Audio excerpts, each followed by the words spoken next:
Welcome to i-TUTOR Economics NCERT series. Today we are going to start the last chapter of Class 11 Economics, Comparative Development Experiences of India and its Neighbours.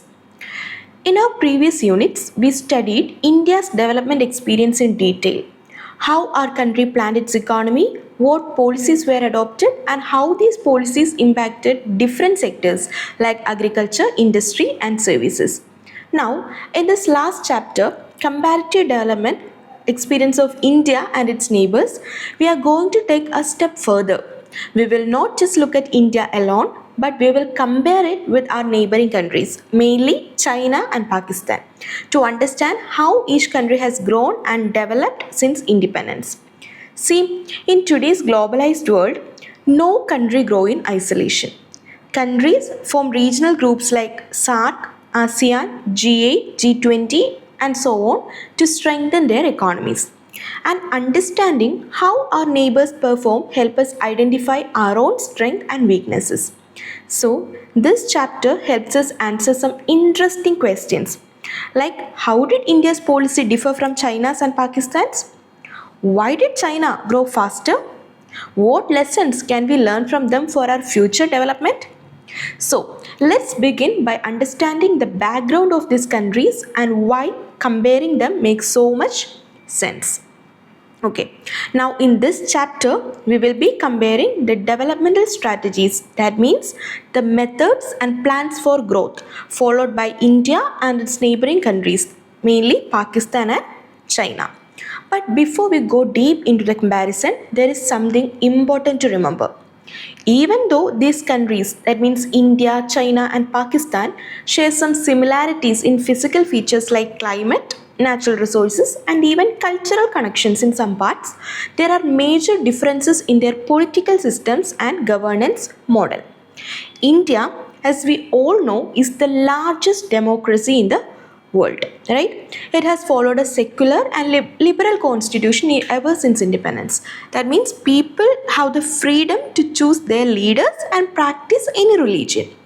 At the same time, Pakistan has seen military rule for many years. Its political structure has been authoritarian and unstable compared to India's economic or India's democratic setup. And China, it followed a command economy. China followed a command economy. That means everything was controlled by the government. That means production, prices, resources, everything. But in recent decades, what happened? China has slowly opened its economy and started moving towards a market-oriented model. That means becoming more flexible and globalized. So, while comparing, we should always keep in mind that their development outcomes were deeply shaped by these political differences. So, they are deeply shaped by these political differences. Okay. Now, developmental path, a snapshot view. That means now we have seen differences in political systems between India, China and Pakistan. Let's take a quick snapshot of their developmental paths. That means how they started their journey towards economic growth. Interestingly, all these countries, India, Pakistan and China, began their developmental journey around the same time. India and Pakistan became independent in 1947 and China established the People's Republic of China in 1949 after its revolution. At that time, all these countries were facing similar challenges. Poverty, then low level of industrialization, poor health and education system and a largely agricultural economy. Jawaharlal Nehru, India's first Prime Minister, had beautifully expressed the spirit of that time. He said, these new and revolutionary changes in China and India, even though they differ in content, symbolize the new spirit of Asia and the new vitality, which is finding expressions in the countries in Asia. This means that both India and China were seen as symbols of new beginning for Asia, full of hope, energy and determination to grow after years of foreign rule and struggles. Okay. In the last part, we saw that India, Pakistan and China all started their development journey almost at the same time. Now, let's see how they actually planned their development. All three countries began with the similar strategies. They believed in planning for economic growth through 5-year plans. 5-year plans. India started its first 5-year plan in which year? Yes, in 1951. India started its first 5-year plan in 1951 to 56. What about China? China started its first plan in 1953 and Pakistan launched its medium term plan, which was like a 5-year plan. Pakistan launched its medium term plan in 1956. So you can see that the idea of plan development, where the government makes a structured plan for growth, was common in all three. Also, both India and Pakistan adopted similar approaches like creating a large public sector and increasing government spending on social development like education, health and welfare. Interestingly, till 1980s, all these countries had similar growth rate and similar per capita incomes, meaning they were developing at almost the same pace. But today, their progress levels are very different. Before we see where they stand now, let's first look at the historical path of how China and Pakistan moved ahead with their developmental strategies. You already know the policies that India followed. That means the mixed economy model. India followed a mixed economy model. That means focus on public sector industries and the green revolution we studied earlier. So now let's explore how China and Pakistan moved in their own ways after independence. Now let's look at how China started its journey of development after 1949. After the establishment of People's Republic of China under one-party rule, the government brought almost everything under its control. Everything means industries, land and enterprises that were earlier privately owned. So China became a centrally planned economy. That means all major economic decisions were taken by the government itself. Then in 1958, China launched a very ambitious program called Great Leap Forward. What is the program called? Great Leap Forward. It was launched by China in 1958. The main aim of this campaign was to industrialize China rapidly and make it self-sufficient or self-reliant. People were encouraged to set up small industries in their backyards like small-scale steel production units and so on. And in the rural areas, China introduced something called the commune system.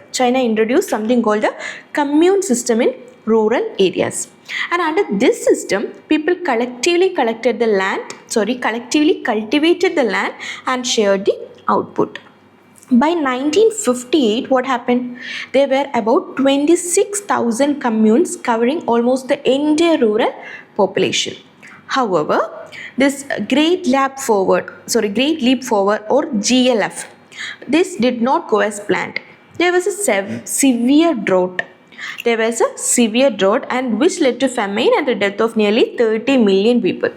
Around the same time, China's relationship with Russia worsened. That means that time USSR and Russia withdrew its experts who were helping China in its industrialization. Later, in 1965, what happened? China's leader, that is Mao Zedong, he introduced another movement, and that movement is called Great Proletarian Cultural Revolution. The Great Proletarian Cultural Revolution. And under this campaign, students and professionals were sent to rural areas to work and learn from the peasants. The idea was to reduce the gap between intellectuals and common people and promote equality. So this phase of China's development was full of experiments, some with good intention, but many entered in serious economic and social problems. Next, we will see what happened after Mao's era. And how China changed its strategy and moved towards economic reforms and liberalization in the late 1970s. Okay. Now, let's move on to China's reform after 1978. That means which are responsible for the fast industrial growth that we are seeing today. China, they introduced these reforms in some phases, phase 1, phase 2 and so on.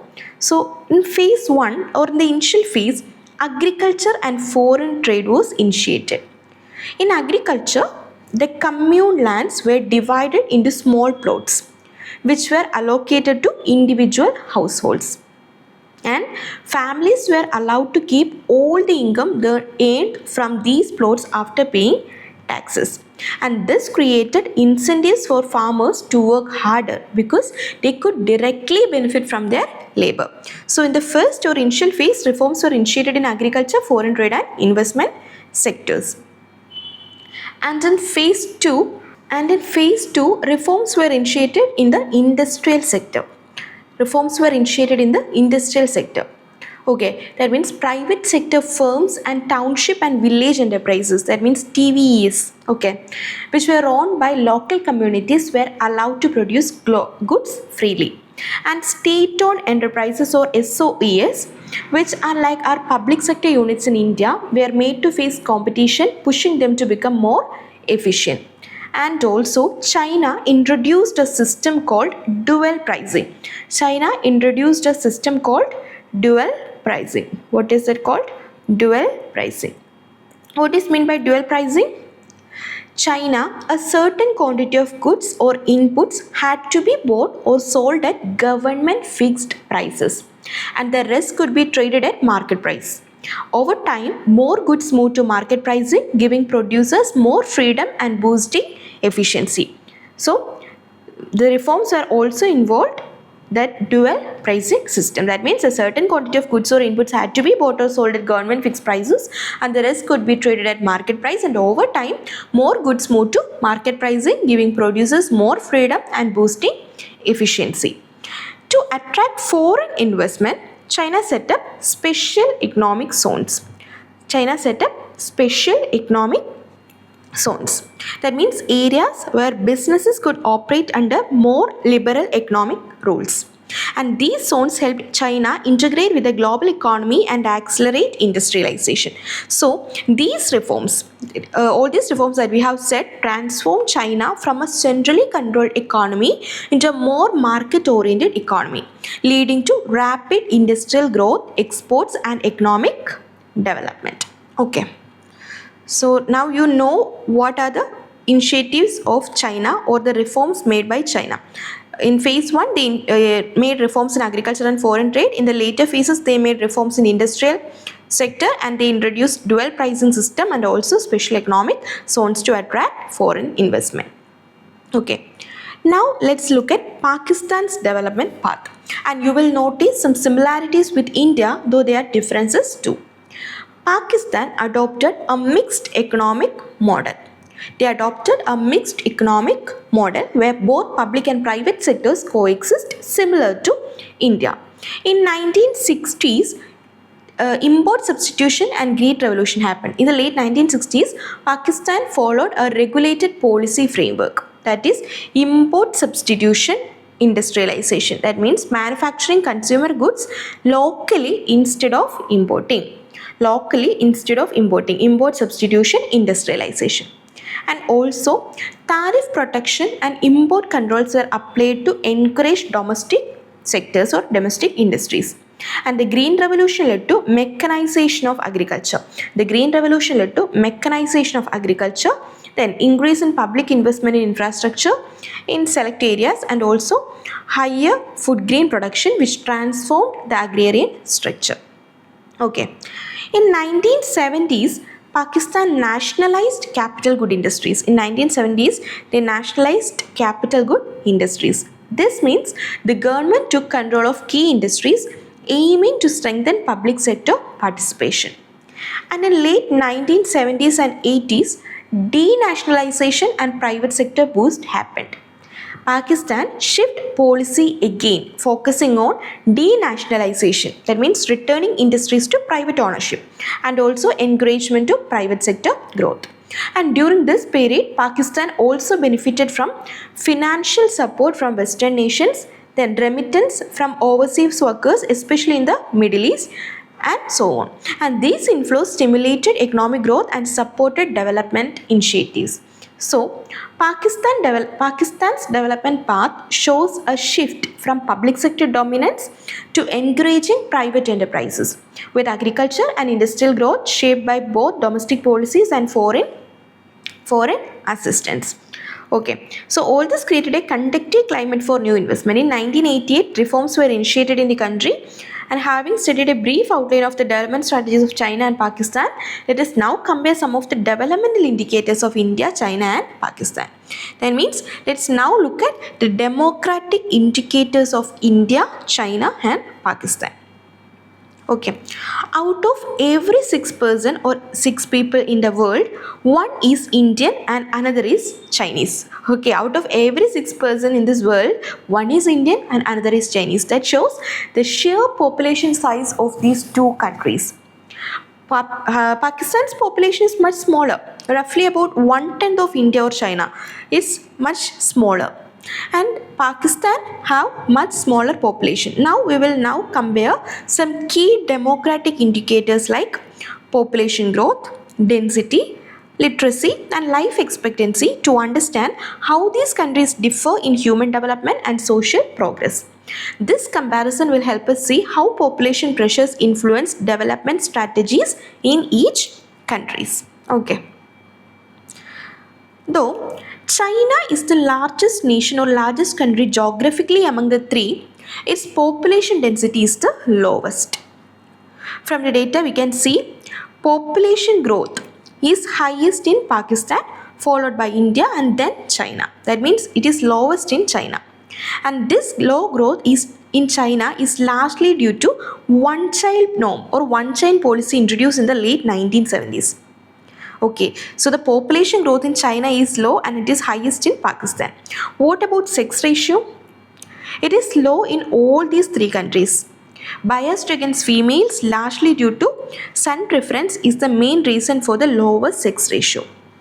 And what about fertility rate? Fertility rate is high in Pakistan. It is high in Pakistan and it is low in China. And what about urbanization? Urbanization is high in China. Urbanization is high in China and Pakistan. Only 28% of Indian population live in urban areas. Okay. And what are the implications of China's one-child policy? It slowed population growth, but now more elderly relative to young people. And also there is a future challenge providing social security with fewer workers to support an aging population. Okay. Now we will look at land and natural resources to understand how population and geography affects developmental strategies in these countries. Before that, look at this map. So in this we can see the land use patterns and agricultural activities in China, India and Pakistan. You can see this map and it shows major crops and agriculture products in each countries. What about China? Major crops are wheat, then rice and cotton. Agriculture is concentrated in the eastern plains because the western region is mostly mountainous and desert. And what about India? Major crops include rice, wheat, cotton and sugarcane. And the Indo-Gangetic plains are the most fertile and densely cultivated area. And Pakistan, crops like wheat, cotton and rice dominated and mostly it is in the Indus plain. And what is observation? All these countries rely heavily on agriculture for livelihood and the type of crops depends on climate, soil quality and water availability. This map also shows livestock density indicating cattle and goats are widely reared in all these countries. So this map gives us a snapshot of how natural endowment and geography shape agriculture in India, China and Pakistan, which in turn influences their developmental path. Clear? Now, gross domestic product and how in different sectors. So, gross domestic product and how different sectors contributes to it, with examples from China, India and Pakistan. So, okay, by the end of this discussion, you will understand why some countries grow faster than others and how the workforce relate to economic output. So, let's understand about GDP. What is meant by GDP or gross domestic product? It is the total value of all final goods and services produced within a domestic territory of a country within a year. It tells us how big an economy is and how fast it is growing. For example, if India produces foods, car, movies, information technology services and other goods worth $3.3 trillion in 1 year, this is called country's GDP. Now let us compare the gross domestic product of China, then Pakistan and India. China has a gross domestic product or GDP of $7.2 trillion, making it the second largest in the world. And India has a GDP of $3.3 trillion, while Pakistan's GDP is roughly 10% of India. This shows that China's economy is more than twice the size of India's and much larger than Pakistan's. And when we look at economic growth over decades, we see some interesting patterns. In 1980s, China grew at a double-digit growth. Pakistan was slightly ahead of India and India had the lowest growth among the three. And in 1990s, China's growth slightly slowed down but remained high. And India experienced a small decline and Pakistan faced a drastic decline, reaching only 3.6%. Economists and scholars explain these trends by pointing to political stability and economic reforms. Okay, in China, what happens? Reforms encouraged industrialization and urbanization. In China, reforms encouraged industrialization and urbanization, which helped the country grow rapidly. And Pakistan, on the other hand, faced political instability and slowed reform processes, which contribute to its decline. Okay, now let's look at the sectors of economy and their contribution to GDP. To understand why these countries grew at different rates, we need to look at how people are encouraged in different sectors of the economy. Economists generally divide the economy into three sectors, right? What are they?